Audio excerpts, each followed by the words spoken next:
Hey P-Lang students, here's the second lecture video on our rhetorical appeals little section of our unit.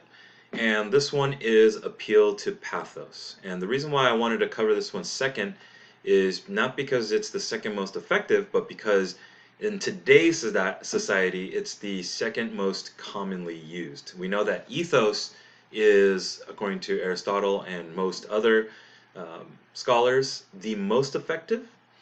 Um, and Pathos, interestingly, is the least effective, but it is so commonly used today, and I'll talk about that in just one moment. But first, you watch the Mad Men video. And in this little clip where Don Draper is advertising the carousel, you gotta ask yourself what made the presentation effective? And it especially culminates at the end with one of his own co-workers leaving the room crying, right? If you watch the show and you know the little backstory, you know why. But what tugged at the audience's emotions, right? That caused them to feel that weight. And after the presentation was over, you even felt it when the lights came back on. Everyone was just like, well, that really, first of all, it is associated with the words he was using, but it was also the images, right? The pictures of him and his wife and his kids and the power of those images.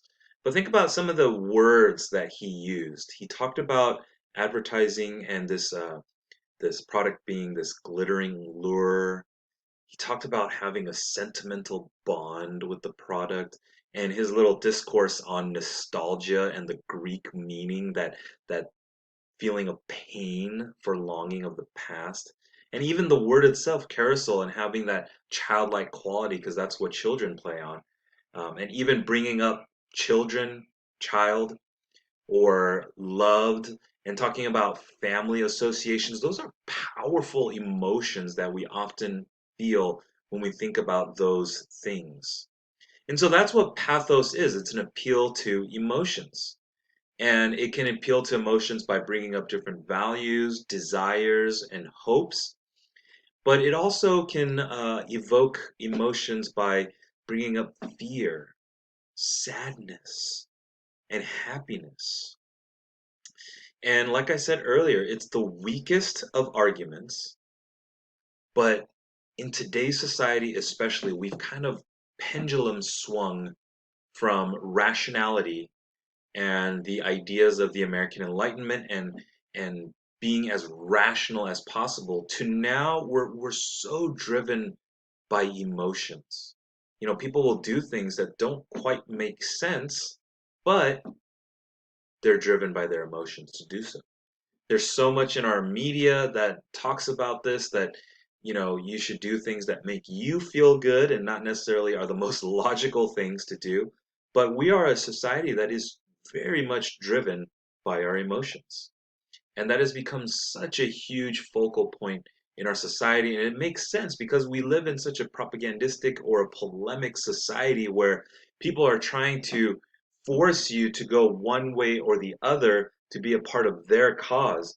And in today's society, we've become so global and so aware of all these issues in our society that people are trying to force you or drive you to be a part of their program or their agenda.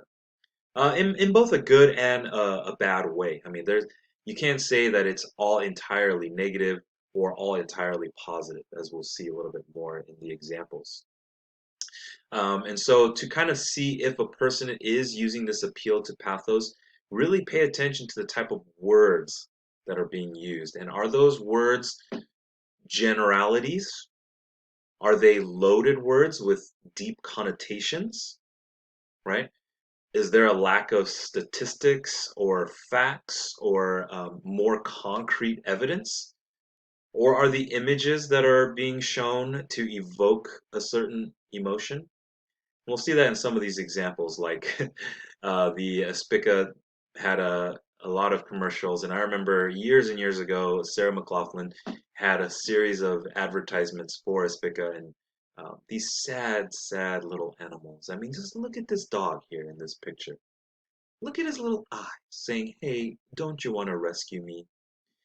And there's a lack of evidence in terms of how many dogs there are and how many need rescuing and how many actually do get rescued. There's a lack of that information. And Sarah McLachlan herself, like she's a musician. There's no real ethos there. But look at those puppy eyes. It's so sad. And so really this commercial is trying to play to our deep bond with our pets and animals and wanting us to make a change. In World War II, there were so many propaganda posters that try to evoke a sense of fear to unite the nation. I mean, there was a good cause behind it. There was good intentions, but it used fear to motivate the people. And you can see here, the Japanese and the German soldiers and Hitler especially, and encroaching into America and um, especially America at the time, being that they wanted to stay away from this European fight, and they thought that it wasn't theirs to fight, but propaganda posters like this kind of helped push U.S. involvement. And most recently, these images of what's going on in hospitals for COVID-19, especially in the beginning when hospitals were really overrun. These images were used, and it's not to say that it's a bad thing, because I think people needed to know the severity of the issue and how many people were on ventilators, how many uh, beds were being used, and just how dire the situation was in a lot of these cities. And these images kind of helped us understand the severity of the pandemic. Um, but it can be used in malicious ways as well, and so you have to be mindful and cognizant of what the intentions are. And so to recap, pathos, it really evokes powerful emotions. And we know that people are so driven by their emotions that they'll do things that don't make sense, I mean, think about it. How many people are in credit card debt?